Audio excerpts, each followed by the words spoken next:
네, 초보부터 고수까지 모두를 상담하는 그런 고민을 해결해보는 시간입니다. 그와 함께라면 혼란스러운 부동산 시장도 끄떡없습니다. 오늘 차원 부동산 투자 연구소의 차윤환 대표님과 함께 해보도록 할게요. 어서 오세요, 대표님. 네, 안녕하십니까. 오늘은 이런 말부터 시작해야 될 것 같습니다. 예고된 재앙은 없다. 이게 무슨 말이냐면요. 지금 현재 문재인 정부 들어와서 고강도 부동산 규제와 정책을 진행하고 있습니다. 하지만 알고 보면 2012, 13년 바닥을 치면서 가격이 많이 올랐기 때문에 많은 분들이 이미 가격에 오른 거에 대한 피로감을 느끼고 있을 때 들어왔다라는 거죠. 정책이 들어온 부분도 물론 부동산 시장을 거래를 감소시킨 요인도 있겠지만 많이 올랐고 또 2018, 19년, 17년 말부터 시작된 이 엄청난 공급량에 대해서는 어느 정도 알고 있었고 수요와 공급에 의해서 가격이 어느 정도 조정되리라고 생각을 해왔을 겁니다. 그래서 그렇게 큰 걱정은 안 하실 거 될 것 같고요. 제가 봤을 때는 또 엄격한 규격 하에서는 규제가 많을 때는 거래가 없다가도 어느 정도 또 다시 규제를 열어줄 때는 새로운 또 투자의 활로가 열리지 않겠나 싶습니다. 그래서 항상 부동산 투자는 좀 어떻게 보면은 도도하고 어떻게 보면 담대한 그런 투자 접근법이 필요한가 아닌가 싶습니다. 자, 오늘 또 부동산 고민 많이 있으실 거라고 생각합니다. 부동산 고민 지금 전화 주시면 열심히 상담해 드리도록 하겠습니다. 네, 집값이 올라서 투자를 안 하는 것이 아니라 또 오르면 오르는 대로 투자하는 방법이 있습니다.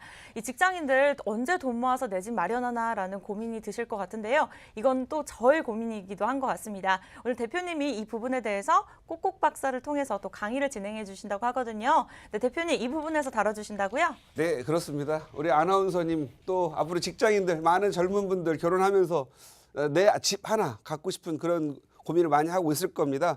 부동산 공부라는 것은 하루아침에 이루어지는 게 아니고 부동산을 투자해서 돈을 버는 것보다는 돈을 벌었을 때 모아서 어떻게 활용하느냐에 대해서 부동산 가격 상승에 같이 따라가기도 하고 자산을 불려가는 것 아닌가 싶습니다. 오늘은 제목을 이렇게 잡아봤습니다. 부동산 투자. 아파트가 올랐을 때, 지금 많이 올랐죠. 올랐을 때 종목을 좀 다양화하라 이렇게 말씀을 드리도록 하겠습니다. 항상 어떤 시기에 이렇게 가격이 막 오를 때는 일정한 종목이 계속 올라가고 있기 때문에 그 종목에 따라가도 됩니다. 하지만 성장기를 거친 이 올랐을 때는 여러 가지 지역적 요건이라든가 투자의 종목, 투자의 방법과 이런 부분들이 조합이 좀 필요한데 오늘은 한 3가지 정도만 언급해 볼까 합니다. 일단은 이 기존 아파트가 다 올랐다고 해서 안 오르고 무조건 다 떨어지고 그냥 고압세를 유지하느냐? 그렇지는 않습니다. 어떤 환경 변화가 있고 개발 호재가 있는 지역의 저가의 아파트들은 역시 아무리 올랐다 하더라도 오름세를 가져가는 곳이 있습니다. 보통 보면은 부동산이라고 하는 것, 특히 내 주택이라고 하는 것들은 한번 사면 주거를 해서 다음 돈을 벌어가지고 다음 주거 환경이 좋은 곳으로 업그레이드까지는 장기간 보유하게 되죠. 그런데 많은 분들은 대가 부동산을 하나 사고 또 하나를 갖고 있는데 하나를 사면 무조건 매각하는 분들이 많이 있습니다. 오히려 제가 봤을 때는 매각하신 분들보다는 하나를 더 사고 하나를 더 샀을 때 전세라든가 대출을 좀 활용해서 가지고 있던 분들이 더 가격이 올랐다 이렇게 보시면 될 것 같고요. 어떤 지역은 하나를 갖고 있어서 가격이 떨어지고 3개, 4개 갖고 있을수록 더 많이 떨어지는 지역이 있습니다. 그래서 우리가 투자를 할 때는 궁극적으로 이 부동산을 내가 평생 가지고 있다 하더라도 떨어지지 않을 지역이 어딘지 지역 선택을 선택하는 게 굉장히 중요하다 이렇게 보시면 될 것 같고요. 환경 변화에 대해서 말씀드리자면 예를 들어서 우리 마포의 공덕이라든가 아현 이런 데 달동네 같은 것들도 환경 변화 이제 어떤 도시 재정비라든가 도시 재생을 통해서 사람들이 살고 싶고 살기 편한 곳으로 바꾸어지면은 가격이 누가 뭐라고 하지 않아도 그냥 가격이 규제가 있던 정책이 있던 이자가 높다 하더라도 살기가 좋고 편하고 교육 환경이 좋아지면은 당연히 가격이 오를 수밖에 없습니다. 그래서 환경 변화의 가장 기본은 인구의 증가 그리고 많은 분들이 살고 싶어하는 선호도의 증가 당연히 교통은 이 앞서야겠죠. 인구의 증가보다도 더 중요한 게 교통이 좋아지는 부분들이겠죠. 그런데 어떤 지역은 지하철이 뚫리면 가격이 올린다 하더니 막상 개통이 되고 나면 가격이 안 오르거나 더 떨어지는 경우가 있죠. 그것은 환경 변화는 했으되 지하철 하나라는 것은 그 지역 하나만 지하철이 뚫리는 게 아니라 그 노선에 따라서 각각 역마다 아파트라든가 주택들이 많이 늘어나기 때문에 오히려 가격이 높은 데는 떨어지고 가격이 낮은 데는 올라가는 그런 현상을 좀 볼 수 있을 겁니다. 그래서 환경 변화를 인식하고 전체적인 메커니즘을 좀 이해하는 것도 중요하겠다. 그래서 항상 환경 변화가 있을 때는 오를 지역과 내릴 지역, 보합하는 지역들을 구분하면서 투자하는 게 좋을 것 같고요. 개발 호재가 있는 지역도 역시 좋습니다. 하지만 개발 호재가 어떤 지역에는 순기능을 일으켜서 가격을 일으키지만 오히려 개발 호재가 역기능을 일으켜 가격이 하락하는 부분도 있기 때문에 무조건 개발 호재가 좋은 거는 아니다. 그래서 호재가 악재로 바뀔 수 있다라는 부분도 항상 미리 생각하면서 투자하는 게 좋을 것 같고요. 저가 아파트 지역, 이건 저가 아파트 지역에 표현한 것은 우리나라는 아무래도 이제 땅도 좁고 투자자가 많기 때문에 저평가진 아파트는 없습니다. 근데 주변에 아파트 가격이 오르고 편의시설 들어오고 개발 호재가 있다 그러면 싼 가격들은 이미 올라 있는 가격들과 맞추어서 어느 정도는 올라가는 현상을 보이기 때문에 저가 아파트 있는 지역이 환경 개선 일어나고 교육 환경 좋아지고 하면 가격이 많이 오르는 것으로 보여집니다. 그래서 그런 지역들이 지금 대표적인 사례가 이 답심리라든가 아니면 저쪽 봉천동 아니면 저쪽 가재울 이런 곳들이 저가 아파트, 저가 주택 지역인데 아파트가 가격이 많이 오른 지역이라 할 수 있겠죠. 그래서 우리가 개발 환경 변화에 따른 저가 아파트를 지금도 찾아보면 있다 이렇게 보시면 될 것 같고요. 다음엔 너무 많이 오른 지역에 어떻게 보면 안정적인 내 자산을 유지하기 위해서 그냥 그 지역을 떠날 수 없는 경우가 있어요. 그럴 경우에는 월세가 나오는 수익형 부동산으로 갈아타는 방법도 괜찮거나 갈아타지 않더라도 내 갖고 있는 전세금이 올랐다든가 아니면 내 대출을 좀 활용을 해가지고 그걸 수익형 부동산으로 가져가는 것도 좋을 것 같습니다. 만약에 시세 차익, 대부분의 사람은 시세 차익을 많이 생각하고 있는데 너무 많이 오르면 더 오를 부분이 얼마 없기 때문에 시세 차익이 낮습니다. 그럴 경우에는 월세를 받아서 시세 차익 부분을 좀 감소된 부분을 메꿔 나가는 방식이 있고요. 그 다음에 항상 어디를 보더라도 월세가 잘 나오고 높은 지역은 결국 부동산 가격이 동반 상승할 수밖에 없습니다. 그래서 월세가 잘 나오는 수익형 부동산을 찾는 것들이 중요한데요. 종류별로면은 상가는 당연히 월세가 나오는 수익형 부동산이죠. 그런데 상가는 살 때 주의해야 될 게 거의 9대 한 1 비율로 좋은 망할 확률, 그러니까 상가집이 될 확률이 한 90%고요. 정말 부자를 만들어주고 대를 물려서 할 수 있는 항아리, 황금 상권을 할 수 있는 건 한 10%밖에 되지 않습니다. 그래서 요런 상가를 투자하실 때는 꼭 전문가의 좀 도움을 좀 필요하고 자문을 받고 투자하는 게 좋겠다 이렇게 보시면 될 것 같고요. 오피스텔도 마찬가지죠. 잘 사면은 완전 파라다이스입니다. 월세도 잘 나오고 가격도 점점적으로 올라가기 때문에 시대 차익이 되는데 오피스텔은 잘못하면 피를 5번 봅니다. 5번의 피를 보기 때문에 굉장히 많이 힘들어요. 그래서 오피스텔을 살 때는 굉장히 신경을 많이 써야 돼요. 신경을 많이 쓰셔서 좋은 물건, 보석 같은 물건을 사는 게 좋을 것 같고요. 오피스텔을 살 때는 약간 다소 좀 가격이 높다 하더라도 월세가 좀 높고 특히 공실이 없는 지역을 선택을 하셔야 될 것 같고요. 보통 오피스텔 같은 경우에는 수명이 보통 19년에서 20년 정도밖에 되질 않아요. 보통 15년 정도가 되면 고치는 비용도 많이 들어가고 또 살 사람도 없어지죠. 그렇기 때문에 이 기간 오피스텔 수명을 고려하셔서 좀 가급적이면 새 걸 사시고 또 이 오피스텔 사시는 분들은 조용하고 그리고 또 안전한 걸 원하고 또 편한 시설들을 많이 원하기 때문에 새 오피스텔을 사는 게 요즘 현대적인 그런 직장인이라든가 젊은 층에서 맞다 이렇게 보셔야 될 것 같고요. 하여간에 이 오피스텔을 사실 때는 업무 지역이 아주 많은 데이거나 초역세권이면은 좀 비싸더라도 괜찮다 이렇게 보시면 될 것 같고요.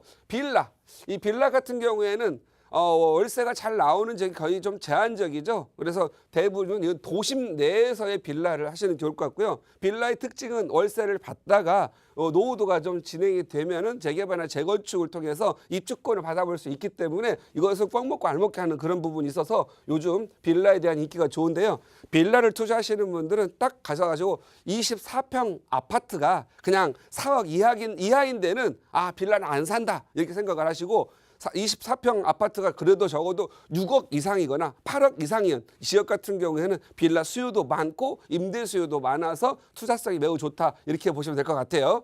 다가구 그리고 다중주택 요건 아무래도 어르신들이 많이 관심을 갖고 있죠. 다가구나 다중은 보통 보시면 그냥 월세 좀 연연을 하시는 분들이 많이 좋아하시는데 다가구는 3층밖에 못 짓기 때문에 방 쪼개기라든가 다중주택 같은 걸 지어서 불법적으로 취사를 하는 경우가 좀 많이 있어요. 월세는 잘 나오나 좀 많이 여러 가지 불법적 요인도 많고 세입자가 많기 때문에 좀 많이 힘든 관리와 운영이 힘든 부분도 좀 있습니다. 이럴 경우는 차라리 다가구와 다중 이런 거 할 바에는 다세대를 통으로 해서 꼬마 건물로 가져가는 것도 좋겠다 이렇게 보시면 될 것 같고요.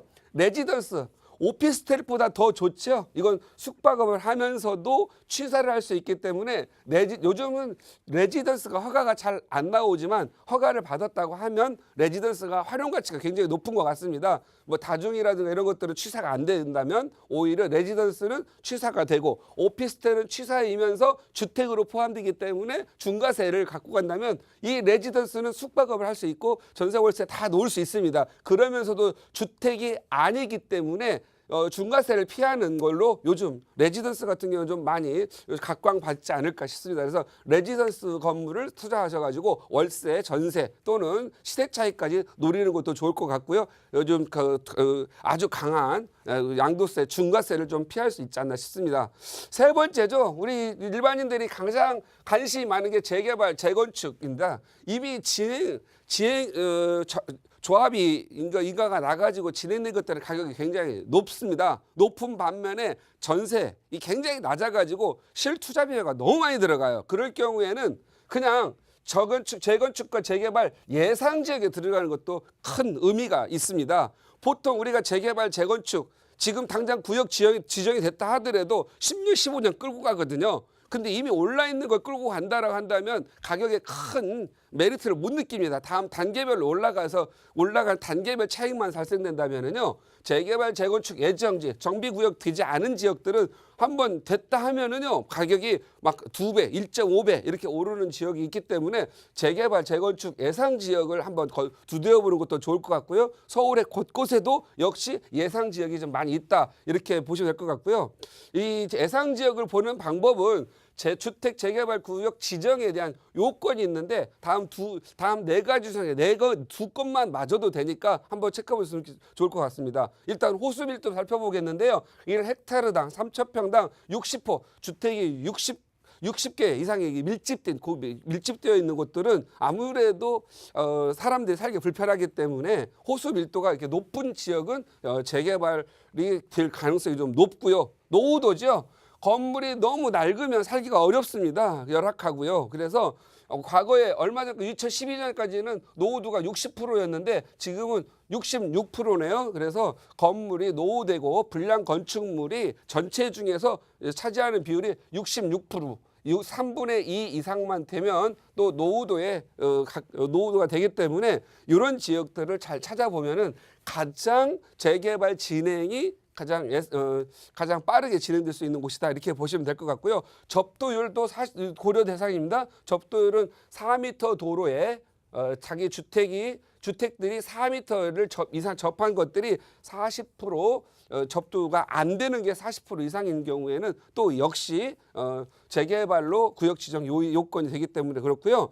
과소필지 우리가 이제 집을 지으려면은 좀 어느 정도 커야 되는데 90제곱미터 이하, 그러니까 90제곱미터 이하 27평 정도 되죠. 27평의 건물을 지을 수가 없습니다. 그래서 과소필지가 40% 이상인 지역도 역시 구역 지정 요건이 됩니다. 이 보통 이런 두 가지 요건을 맞춰주면은 재개발 구역으로 지정돼서 사업이 좀 빠르게 진행될 수 있는데 여기서 가장 민감하게 볼 수 있는 부분은 노후도입니다. 우리가 아무리 맞추려고 하더라도 노후도 부분은 꼭 한 번 정도 체크하셔서 이 정도면은 3, 4년 후에 노후도가 진행이 돼서 여기는 정비구역으로 좀 지정될 수 있을 것 같다. 그래서 재개발로 가면 가격이 좀 오르지 않겠느냐 이렇게 보면 될 것 같고요.